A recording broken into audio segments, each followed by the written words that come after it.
Sveiciens visiem šai skaistajā rītā. Man sauc Madars Baļķītis. Esmu regresologs hipnoterapeits.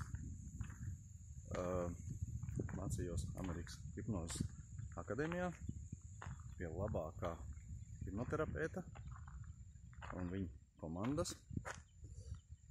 Ļoti labas apmācības. Arī pašam palīdzēja šīs apmācības tikt skaidrībā ar sevi, sakārtot savu iekšējo pasauli, ko arī citiem varēšu palīdzēt tādā jautājumā. Tātad ir nopietni soļi spērt, ir veikt pats veids pirmo seansu.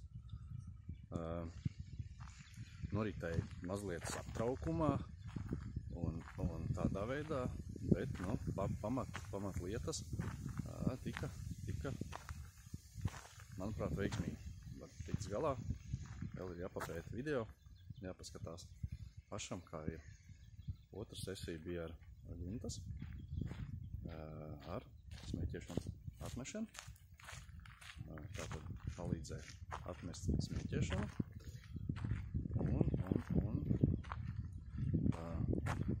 palielam skatīsimies, kā man ir tas izdevies. Arī viss pēc skripta, tā kā tam vajadzētu būt. Palīdz cilvēkiem, jo palīdz gandrīz 100% nevienam nevar palīdzēt. 100% visiem tātad nevar palīdzēt. Un tas atkarīgs no paša cilvēka, vai viņš to patiešām vēlās, vai viņš vēlās atmest. Tā kā Guntiņas gadījumā tas bija pārliecināties, viņa jau bija tā kā atmetusi smēķēšanu, it kā fiziski, bet, lai to izdarītu tā kā vajag, tad veicām seanses. Es pierunāju viņas uz tādu, piekrita, un diezgan svarīgi liekas, ka tas viņai arī ir. Un tādā veidā tātad divi seansi ir veikti. Nākamais ir pasūtīju selfie kātu temu. Selfie kāds tātad. Mikrofons ar pret vēju, lai var ierakstīt video laukā. Un kameras statīvs ar lampu, lai smukāk izskatītos foršāk un būtu kvalitatīvāki video, varētu novadīt skaistākus webinārus un seminārus un tādā veidā. Tā kā palīdzēt var ar ļoti daudzām problēmām, kas cilvēkiem ir uzstādīts no bērnības. Pārsvarā tas ir ģimene, ir mammas, tēti, vecvecāki un pilnīgi visa ģimene, kas sačakarē mums dzīvi. Viņi paši to dara neapzinoties,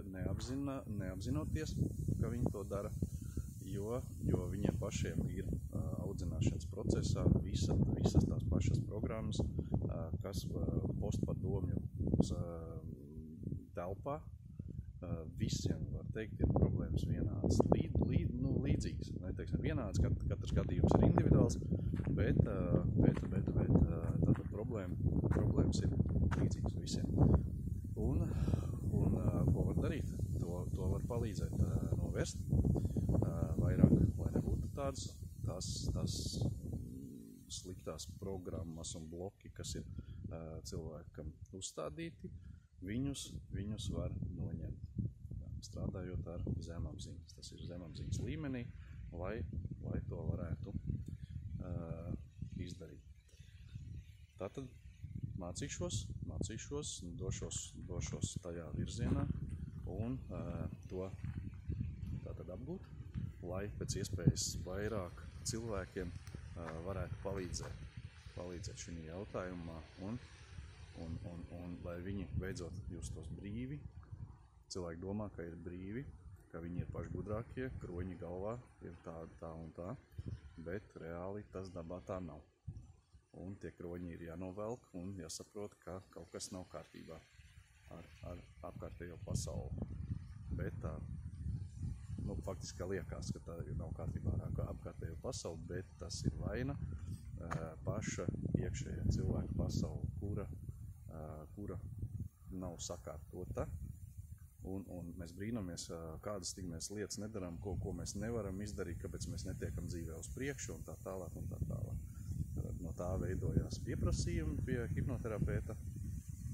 Cilvēks izveido pieprasījumu, viņa problēmu un seansa intervijas un tātad seanses rezultātā tas tiek novērsts. Bet vēlreiz atkārtošu, tas ir ar tādu nosacījumu, ka cilvēks pat tiešām to vēlas un viņš to grib, un tā ir viņam problēma.